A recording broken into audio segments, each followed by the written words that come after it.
ఆయన కొత్త అవతారం ఎత్తారు. ఎప్పుడూ లేనిది ఈ మధ్య హిందూత్వ గురించి ఎక్కువగా మాట్లాడుతున్నారు. సంబంధం లేని చోటు కూడా దేవుళ్ల ప్రస్తావన తెస్తున్నారు.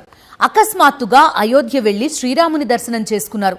అసలు ఆయనలో ఇంత మార్పు రావడానికి కారణమేంటి?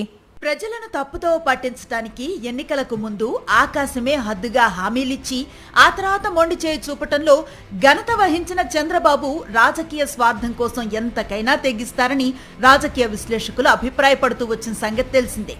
అలాంటి చంద్రబాబు తాజాగా సరికొత్త అవతారం ఎత్తారు. సనాతన ధర్మాన్ని ప్రచారం చేయటం మొదలుపెట్టారు. తనను మించిన హిందుత్వవాది మరొకరు లేరు అన్నట్లుగా ఆయన హడావుడి చేస్తున్నారు. జీవిత చరమాంకంలో ఉన్నారు కాబట్టి ఈ చివరి రోజుల్లో నిజంగా అలా కొత్త అవతారం ఎత్తారేమో అనుకుంటే పొరపడినట్లే. ఎందుకంటే చంద్రబాబు చేసే ప్రతి పని వెనుక పెద్ద కుట్రకోణం ఉంటుందని ఇప్పటికే పలుమార్లు తేలింది. కాబట్టి ఈ సరికొత్త సనాతన ధర్మ అవతారం పట్ల కూడా రాజకీయ పరిశీలకులు పలు అనుమానాలు వ్యక్తం చేస్తున్నారు. హఠాత్తుగా హిందుత్వం గురించి చంద్రబాబు మాట్లాడుతూ ఉంటే ఏపీ ప్రజలకు మైండ్ బ్లాంక్ అవుతోంది. కూటమి పాలన మొదలైన ఈ 19 నెలల కాలంలో అత్యంత దారుణమైన దాడి హిందుత్వం మీద చేసిన వారు ఎవరైనా ఉన్నారంటే అది చంద్రబాబే అని ఇప్పటికే పలు ఘటనల్లో నిరూపణయింది. తిరుమల లడ్డూ వ్యవహారంలో జంతువుల కొవ్వు కలిసిందని అడ్డగోలుగా మాట్లాడిన చంద్రబాబు ప్రపంచ దేశాల్లో వెంకటేశ్వర స్వామి భక్తుల మనోభావాలను దెబ్బతీశారు. ఎలాంటి ఆధారం లేకుండా దారుణమైన వ్యాఖ్యలు చేసి చంద్రబాబు పెద్ద పాపాన్ని మూట కట్టుకున్నారని ఇప్పటికే ఆధ్యాత్మికవాదులు అభిప్రాయపడ్డారు. అలాంటి వ్యక్తి ఇప్పుడు కొత్తగా హిందుత్వం గురించి మాట్లాడుతూ ఉండటం చర్చనీయాంశంగా మారింది. గత శుక్రవారం నాడు తిరుపతిలో జరిగిన భారతీయ విజ్ఞాన సమ్మేళనం ప్రారంభం సందర్భంగా చంద్రబాబు మాట్లాడుతూ పిల్లలకు స్పైడర్ మ్యాన్, ఐరన్ మ్యాన్ వంటి పాత్రల కన్నా హనుమంతుడు, అర్జునుడు వంటి మన పురాణ పురుషుల గురించి చెప్పాలని, అవతార్ సినిమా కంటే మన మహాభారతం, రామాయణం చాలా గొప్పవని బోధించాలని చెప్పారు. ఎప్పుడూ లేనిది బాబు నోట కొత్తగా ఈ కొత్త పలుకులు ఏంటా అని అందరూ విస్తుపోయారు. దాని నుంచి తేరుకునే లోపే ఉన్నట్లుండి ఆయన అయోధ్యలో కనిపించారు. చంద్రబాబు బాలరాముణ్ణి దర్శించుకున్న ఫోటోలు, వీడియోలు బయటకొచ్చాయి. పెద్దగా సమాచారం కూడా లేకుండా చంద్రబాబు అకస్మాత్తుగా అయోధ్యలో కనపడటంతో ఏపీ ప్రజలకు మైండ్ బ్లాంక్ అయినంత పనయింది. ఏ పని చేసినా 10 రోజుల ముందు నుంచే పబ్లిసిటీ చేసుకునే చంద్రబాబు హిందుత్వం విషయంలో ఇలాంటి ఆకస్మిక నిర్ణయాలు అందరినీ ఆశ్చర్యానికి గురి చేస్తున్నాయి. హిందుత్వాన్ని భుజాన వేసుకున్నట్లుగా చంద్రబాబు నటించడం వెనుక ఏదో బలమైన కారణమే ఉందంటున్న చర్చ బాగా జరుగుతోంది.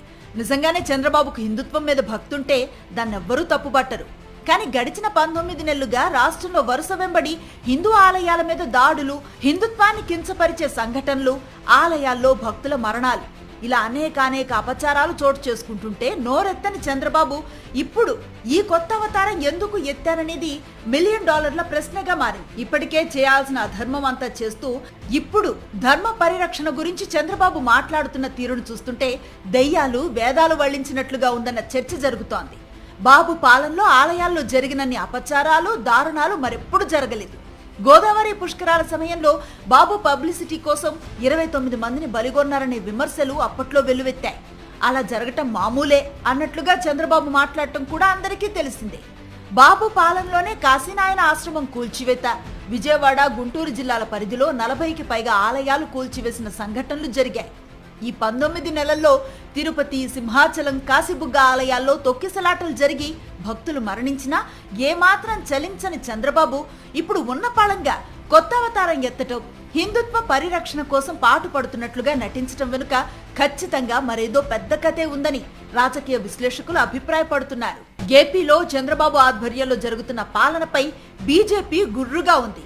కూటమిలో ఉన్నందుకు జనసేన, టీడీపీ నేతలు చేస్తున్న దారుణమైన తప్పులు తమ మీద పడుతున్నాయని కాషాయ పార్టీ నేతలు మండిపడుతున్నారని చర్చ జరుగుతోంది. దీనిపై బీజేపీ డైరెక్ట్ గా సీఎం చంద్రబాబును గట్టిగా ప్రశ్నించడం లేదు. కానీ బీజేపీ తనపై చాలా సీరియస్ గా ఉందన్న విషయం మాత్రం టీడీపీ అధినేత చంద్రబాబుకు క్లియర్ గా అర్థమైందని సమాచారం. బీజేపీ పెద్దలు సీరియస్ అయితే పరిస్థితి ఎలా తలకిందులవుతుందో చంద్రబాబుకు తెలిసినంతగా మరెవ్వరికీ తెలియదు కూడా.